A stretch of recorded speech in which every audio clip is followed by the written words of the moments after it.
please join me in welcoming Peter Billingsley to the stage.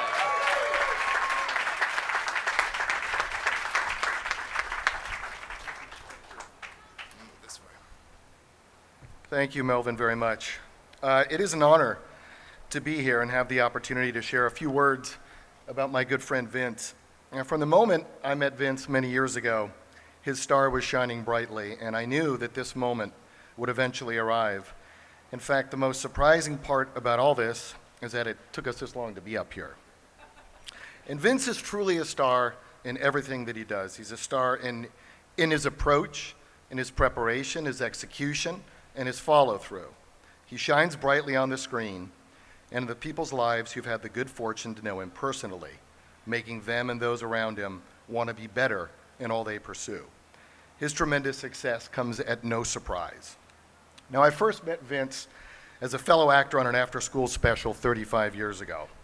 It was a very dramatic role, probably overly dramatic, as most after-school specials are. But even in the face of a small project like that, one which many actors would dismiss as merely a stepping stone, Vince's dedication to making it great was on full display. Now, we were playing best friends, so he suggested that maybe we get together off screen, try to build a little chemistry that might filter through to the role, just some time spent off screen to make the whole piece shine brighter. So we hung out at Jerry's Deli.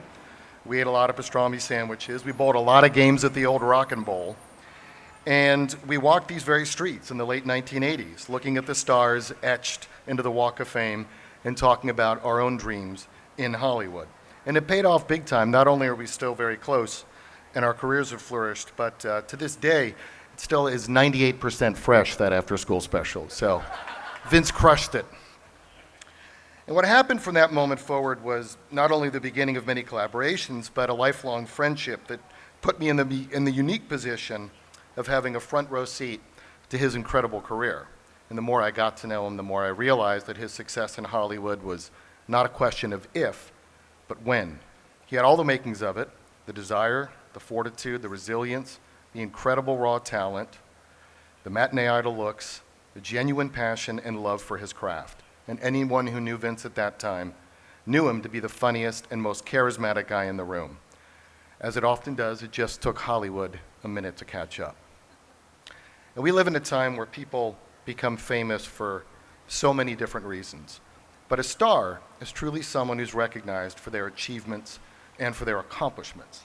And as a writer and producer, he's created so many memorable films like The Breakup, Couples Retreat. And as an actor, Vince, my gosh, it's one thing to have some memorable lines, but to have such iconic performances that the dialogue gets etched into the fabric of everyday life is another amazing feat altogether. Now, I defy you, any of you, to go over the hill towards the casinos without shouting, "Vegas, baby, Vegas." Try cursing in front of a small child without saying earmuffs first. Or try embracing an old friend without telling him to bring it in for the real thing. Now, he continues to challenge himself in role after role. He even shaved his head and bulked up, showing us a completely different side of himself in Brawl in Cell Block 99, where to prepare for that role, he once again made me walk these very streets and punch mid-sized cars for most of the night. He's truly dedicated to his craft like no other. Vince, your parents, Vernon and Shay, are here, who are no doubt very proud. You're surrounded by your family, your wife, children, friends, and colleagues who all share my sentiments. And I'm honored to share today with you the cementing of a star into the Hollywood Walk of Fame in your name, a star that we have all known for a very long time. So to quote you once again, Vince, from one of my other favorite performances of yours, "Be cool, you're a star, twinkle, twinkle, baby, twinkle, twinkle." Congratulations, my friend, and here's to many, many more years to come.